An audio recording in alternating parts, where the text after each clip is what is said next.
Hi everyone, thanks for joining us. My name's Annette, I'm one of the health advisors here at 56 Dean Street. My name's Diarmuid, I'm a doctor here at Dean Street. I'm a consultant in sexual health and HIV. You may remember last year we asked you to email in your questions, things that you wanted to ask the team here at Dean Street. And thank you, we had a massive response. What was really interesting is that most of the questions were around PrEP. So we've pulled together the top hot topics that you want to know about, and we're going to pose those questions to Diarmuid today. Diarmuid, can you just talk us through the process of actually getting PrEP?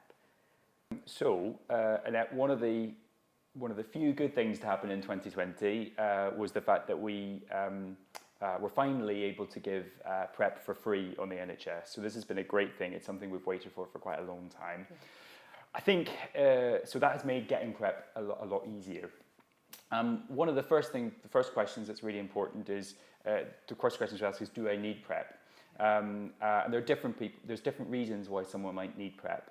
And PrEP is really for those who are at high risk of getting HIV, so someone who's HIV negative, who's at high risk of HIV. How do you find out whether or not you're high risk? Well, one of the easiest things to do, one of the ways that we've tried to help with this question is we've created a little tool on our website, so that will ask you some questions, and that should give you some guidance as to whether or not you need PrEP, whether you'd benefit from PrEP. So that's probably the first thing I would do. If you think you do need PrEP, and if the tool identifies you as needing PrEP, then the easiest thing to do is then to book an appointment with us, usually at Dean Street Express, where we'll talk to you about starting PrEP. We'll want to do some blood tests, we'll want to talk to you about PrEP, what it is, what it involves, how to take it, and then usually after that appointment, you'll go away with a supply of PrEP. So we've tried to make the process as easy as possible. So find out whether or not it's something that you need, whether you'd benefit from it, then make an appointment with us to start PrEP, and then at that appointment, we'll talk you through it, and usually at the end of that appointment, you'll be able to leave with a supply of PrEP. So I do need to go to a sexual health clinic to get PrEP. I can't pick it up at my GP or pharmacy. Is that right? Yeah, that is right. So PrEP is an antiretroviral medication. So what that means is it's quite a specialist medication. So it's not a medicine that's actually stocked in kind of local pharmacies. So it's not something that you can get a prescription for from your GP. It is something that's supplied only through sexual health clinics when it's NHS PrEP in the UK. Okay, thank you. So is PrEP better than condoms? What I would say is that both condoms and PrEP are really good ways to protect yourself from HIV.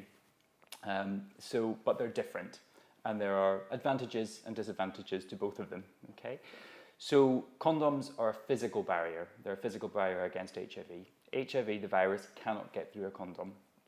Okay, and because it's a physical barrier, it can also help protect against other STIs as well. So condoms offer that additional benefit, which PrEP doesn't.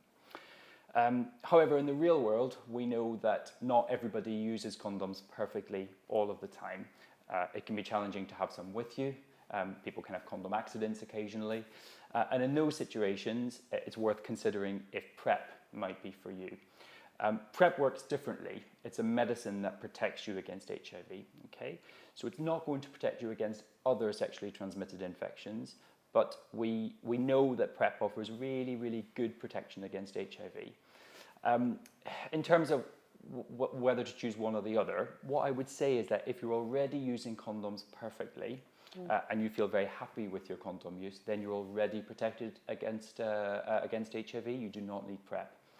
If, however, there are times where you're struggling to use condoms, if you're finding there are times where you don't use them, if there are times where you're having accidents frequently, then that's the time to think, actually, PrEP may be for me, okay? Yeah. And it's definitely worth considering in that situation. The other thing to say is that, particularly if you're using PrEP for if you're having anal sex and if you're a bottom, then getting condoms is something that you have to ask someone else to do, and that can sometimes be a bit challenging and a bit difficult to negotiate. So one advantage of PrEP is that it's something that you can do for yourself. So PrEP kind of puts you in control. Great. So Diarmuid, if I'm taking PrEP, how often should I check for other infections? I guess people are worried that they might have more risk of passing things on. Yeah, I think the guidance at the moment is that you should test for HIV and for other sexually transmitted infections at least every 3 months if you're using PrEP. We can facilitate that in person at Dean Street. It's also possible now to do an online test where you can actually order a home test kit to home and test for HIV and sexually transmitted infections at home. Some people may need to test more often than that, and particularly if you have symptoms that are suggestive of a sexually transmitted infection, so things like genital discharge, for example, then we would want to see you sooner. We would want to see you when you have those symptoms so that we can test you and help sort things out. Are there any side effects that we need to be aware of if you're taking PrEP? I think that every medication has side effects. We know that. The good thing about PrEP is that it's a medicine that actually we've used for many years now for HIV treatment. So it's a medicine that we're very familiar with and that we know a lot about. Our experiences with PrEP is that actually it's a very safe medicine, and we, like I said, we've used it for many years, so we're very confident about that. However, for the majority of people who take PrEP, they will not get any side effects at all. So side effects, thankfully, are actually pretty unusual on PrEP. Where they do happen, they tend to be extremely mild, and they tend to only last for the first few days, maybe on starting PrEP. And on staying on it, often they will, just as your body gets used to it, they will go away. PrEP is awesome, but are we risking promoting a treatment-resistant strain of HIV by using treatment as prevention? I think the quick answer is no. I think that actually the huge benefits of PrEP in terms of the reduction that we've seen in new HIV infections far outweigh any theoretical concerns about HIV resistance. What is true is that in people who use PrEP but who got HIV while they were taking PrEP, so that's mainly people who got HIV just before starting PrEP, or who missed PrEP and then got around HIV at that time and then restarted PrEP. What we do see in those patients is that there is some resistance in their HIV virus. Now, this does not make their HIV untreatable. It just means that we have to use different medicines in order to treat them. Okay. However, this is a small number of people, but what it does emphasize and reinforce is the importance of making sure that if you are on PrEP, that you do stay on it and that you use it whenever you're having any sex without condoms, where there's an HIV risk. And it reinforces really the importance also of testing regularly for HIV and making sure that you're HIV negative before you start PrEP. Great. And as you said before, I guess we can do that in clinic or online in terms of testing, just to know our results. Indeed, yeah. And regular HIV testing is one of the core principles of what we do in terms of PrEP care. Whether that's done as an HIV test when you come to clinic or at home, either is fine, but it's really important to test regularly for HIV when you're on PrEP. So, Diarmuid, once a bottle of PrEP is open, so say I've opened my PrEP, does it stay effective or does efficacy sort of wear off over time? Every PrEP bottle will have an expiry date on it. It is absolutely safe and effective up until that expiry date. If you pick up PrEP and you've got lots of it and you don't use it that often, like if you're doing event-based, it's definitely worth keeping an eye on when the PrEP expires and then making sure you've got an appointment booked kind of coming up towards the end of that time, or that you've made arrangements to get some more PrEP, because it really shouldn't be used after the expiry date, but up until the expiry date, it is completely fine and will be completely effective. Great, thank you. A lot of people asking, if they take PrEP, I know the advice is 2 hours before sex, or at least 2 hours before sex, 2 pills. If I only take it an hour before sex, is it going to work? Am I okay, or should I be thinking about doing anything else? I think the 2 hours is really important, actually. So the studies that were done for us to know that event-based PrEP works were based on people taking 2 tablets at least 2 hours before sex. So that 2-hour gap is really important to know that there's enough PrEP, so enough medication in your genital tissues to protect you from HIV. So I would say that if the gap has been less than 2 hours, it's really worth thinking about whether you need PEP, which is a course of emergency medicine to protect you from HIV after you might have been exposed to HIV. So I would say the 2-hour window is really, really important.